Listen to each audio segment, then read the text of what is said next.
ये कहानी है एक लड़के की। एक लड़का था जिसको शक्कर खाने की बुरी आदत थी। बस दिन रात शक्कर ही खाया करता था और उसके शक्कर खाने की वजह से उसकी माँ परेशान रहती थी, क्योंकि कोई चीज़ अगर ज़्यादा भी हो जाए तो उसके भी साइड इफ़ेक्ट होते हैं। तो इस बात को लेकर उसकी माँ परेशान रहती थी और उसे बार बार शक्कर ना खाने के लिए मना करती थी। लेकिन वो लड़का अपनी माँ की बात नहीं सुनता था। तो उसी गांव में एक बाबा जी रहते थे जिनको वो लड़का बहुत मानता था और उनकी हर एक बात सुनता था।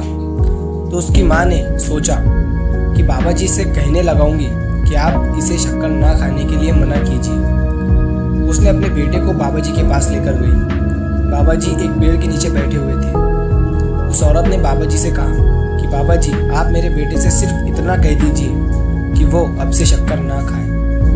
बाबा जी ने उस औरत से कहा कि ये बात मैं तुम्हारे बेटे से अगले हफ्ते कहूँगा, तुम अपने बेटे को अगले हफ्ते मेरे पास लाना। वो औरत अपने बेटे को लेकर चली गई। पूरा एक हफ्ता गुजरने के बाद वो फिर से अपने बेटे को बाबा जी के पास लेकर आई। बाबा जी पेड़ के नीचे बैठे हुए थे। बाबा जी ने उस लड़के से सिर्फ इतना कहा कि बेटे, अब से तुम शक्कर मत खाना।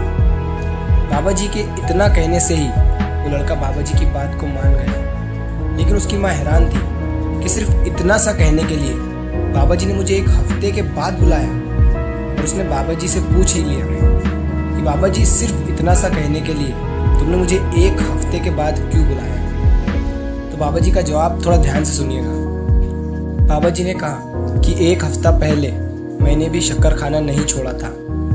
दोस्तों, एक कोट है कि जो बदलाव हम संसार में लाना चाहते हैं वही बदलाव पहले हमें खुद में लाना पड़ेगा। अगर हम दुनिया को बदलना चाहते हैं तो पहले हमें खुद बदलना पड़ेगा। दोस्तों, आप लोगों ने ज़्यादातर देखा होगा, घर में जो बड़े लोग होते हैं वो अपने से उम्र में छोटे लोगों को या बच्चों को कहते हैं ये काम मत करो, लेकिन वो खुद करते हैं। तो सोचो उनकी बात का बच्चों पर क्या असर पड़ेगा। आप जो ये बड़े बड़े मोटिवेशनल स्पीकर देखते हैं, ये क्या ऐसे ही बन जाते हैं? नहीं, ये पहले अपने आप को बदलते हैं, तभी लोग इनकी बातों को मानते हैं, इनकी बातों पर अमल करते हैं। तो याद रखिए, सबसे पहले अपने आप को बदलिए, दुनिया खुद बदल जाएगी।